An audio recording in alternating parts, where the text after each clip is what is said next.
Hi guys, my name is Anupama and welcome to my channel Life-O-Holic and welcome to Inspiring Mondays. For today's video, we have a very interesting topic. In fact, this is something which I've always wanted to talk about on this channel. Now that I got this opportunity, I am super thrilled. But before we begin, there is a disclaimer that I just want to put it out there. In today's video, I am going to be very real with you guys. I'm going to give you guys some real hard-hitting truths which are very much relevant to today's generation, which are very much in sync with the way we think now. So stay tuned for that. And before we dive into the video, I hope all of you have subscribed to my channel. If you have not, please, I request all of you to hit that subscribe button and the bell icon next to it.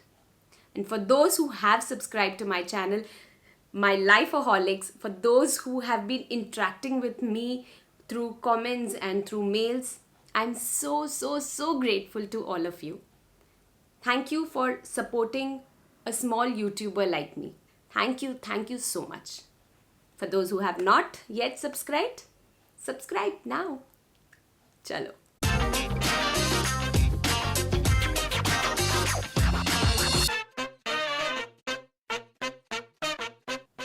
So our today's mail comes from Niharika. She writes, "Hello Anupama, hope you're well. I like the topics you choose for your videos. You talk about each topic in depth and cover so many details which I had never noticed before in my day-to-day life. So that helped me to think in a new way and develop a new perspective. Today I'm writing to you for some perspective on love relationships. Your vlogs with your hubby are very sweet and romantic. Everyone wishes for a happy married life, but not everyone is happy in their marriage. It is short-lived for many. Why do most marriages start great but end up unsatisfied and unhappy? Some marriages have serious issues that probably can't be solved and end up in divorce, whereas some can be saved. How do we get to know which is what? Especially this lockdown has caused havoc in many relationships as real issues between the couples have surfaced. My sister and her husband are having many arguments and I fear such a situation in my future. Also, now I'm at a stage where my parents are actively looking for a groom for me. How will I know who is Mr. Right for me? I would like to hear from you about the secrets of a happy marriage and how to work towards a great marriage every day." Niharika. Thank you so much, Niharika, for writing in. And I understand that it can get pretty scary and pretty overwhelming at times like this when divorce and separation is so common. Trust me, I went through the exact same thing when I was getting married as well. Now, Niharika through her mail has asked two things. One is how to find your right partner and how to have a great marriage. Now we'll address her first question on how to find your Mr. Right, or for guys, how to find your Miss Right. Sorry to be a buzzkiller, but Mr. Right or Miss Right does not exist. There is no that one perfect person who is going to magically tick all the boxes. So Mr. Right and Miss Right is off the table. However, I have something that you can do that can help you guide yourself in the right direction of finding a good partner for yourself, a good fit for you. We all have those certain qualities that we are looking for in a partner, those certain things that we expect our partner to have in the relationship. I want you to list down all those qualities, those 10, 12 qualities that you want your partner to have. Now, from those lists, I want you to narrow it down to just 2 or 3 of them.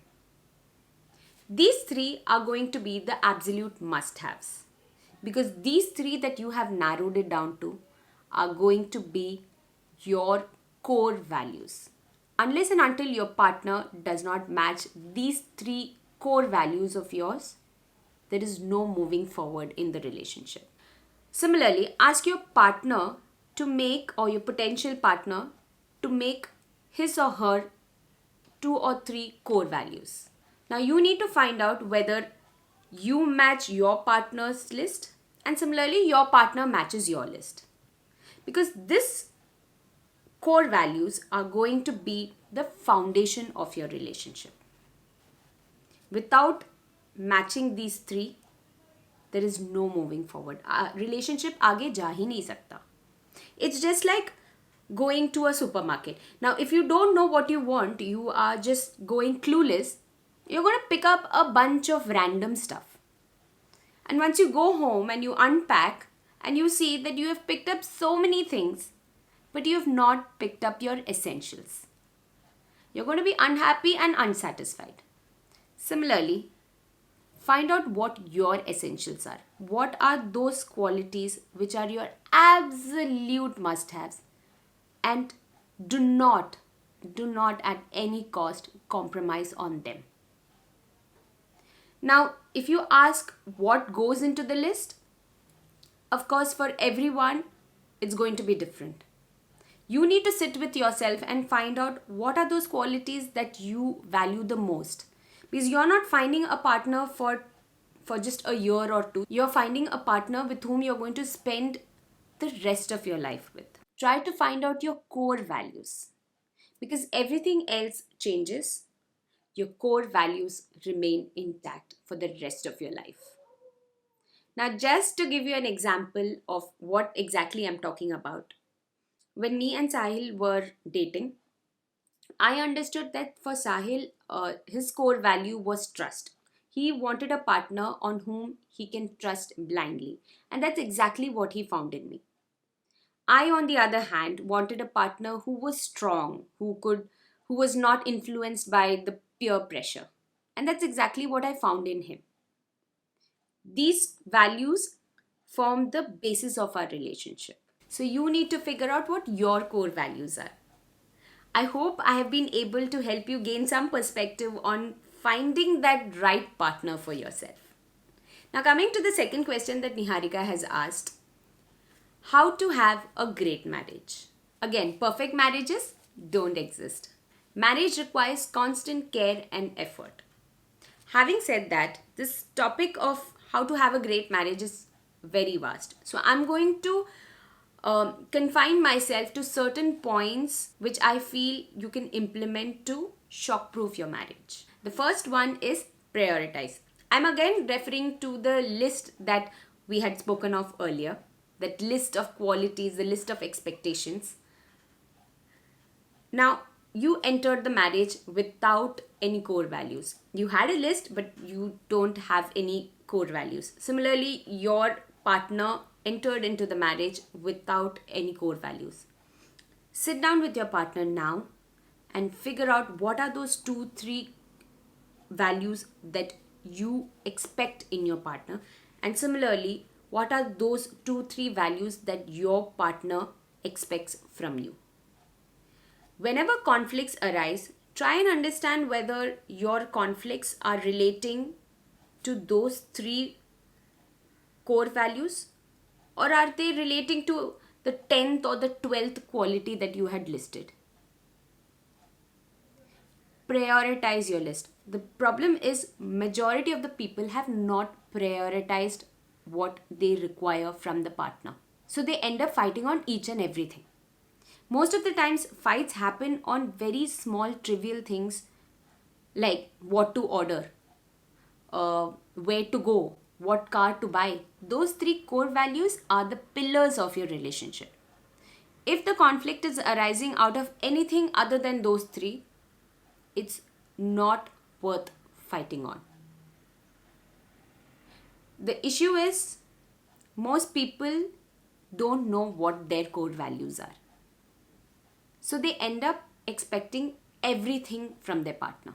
It's time you figure out what are the most important 3 things in your relationship and restrict your fights to those 3 only. The rest of the list does not matter. This somewhat answers Niharika's question on how the lockdown has surfaced a lot of new issues in the partner or a lot of hidden issues in the partner. Most of these fights are not relating to those three pillars which are the foundation. The next point is communication. As cliched as this sounds, communication is the key. Now what happens is, after few years of marriage, you tend to start assuming that the other person knows it. The other person is a mind reader. You start thinking that कि सामने वाले को पता होगा ही. You don't find the need to communicate. Now by communication, I don't mean talking. By communication, I don't mean venting. Communication is a skill that you need to understand if you want to have a healthy relationship. What happens is, most of the time fights happen on the most trivial things and दोनों गुस्सा हो जाते हैं and both of them vent on each other and they vent till the time they are exhausted, and then they just forget about it. They don't communicate, they just forget about it. Whatever resentments and grudges that are formed then is carried forward to the next fight. Then the same story happens there. The grudges and resentments then plus the earlier one gets carried forward to the next fight. It's like a snowballing effect. And then it turns into this huge giant ball that becomes unmanageable and it becomes unsolvable. Something that could have been solved right at its bud. It's very important to communicate with your partner at each stage of relationship to clear off that backlog. The next point is commitment. Now, when there are a lot of fights and conflicts happening, when there are a lot of issues cropping up, it's very easy to forget that commitment. Especially at times like this, when relationships are breaking like this, it's very easy to have your one foot outside the relationship. It's important that you realize that you are partners, you are a team, and you are in this together. Lock that front door. You are in this together. It's important that you remind yourself that no matter what issues, no matter what grudges, I need to make this relationship work. We need to make this relationship work. Unless and until those three core values of yours are affected. Now imagine you are in your house and your sofa kharab ho gaya. What would you do? Would you abandon the house? No, right? You would fix the sofa.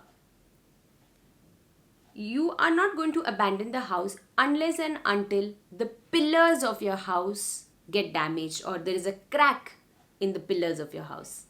Similarly, there is absolutely no issue that should break a relationship unless and until those three core values of yours are affected.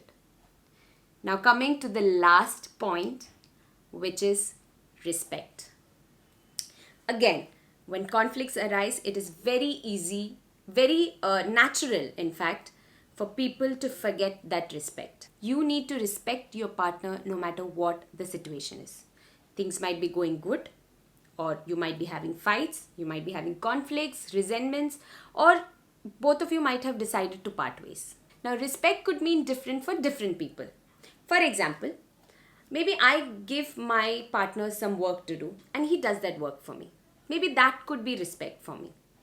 But for my partner, it could be when I respect his time or I respect his space. That could be respect for him. The issue is, we respect our partners the way we want to be respected, or we treat our partners the way we want to be treated. Instead, try and understand what your partner needs. When someone doesn't feel respected and valued enough in the relationship, they are bound to be unhappy and unsatisfied. These are the few things that me and Sahil does in our relationship to sustain our marriage. Let me know in the comment section what your views are, and if you feel that I have missed out something, please feel free to add to the list. I would love to read about them. And thank you so much, Niharika, for writing in your concerns, and all the very best for your future. I hope I have been able to be of some help to you. Hope you guys have enjoyed this video. If you have, please hit like and please do subscribe to my channel. Click that subscribe button and the bell icon. Until we meet again next time, stay tuned. Bye-bye.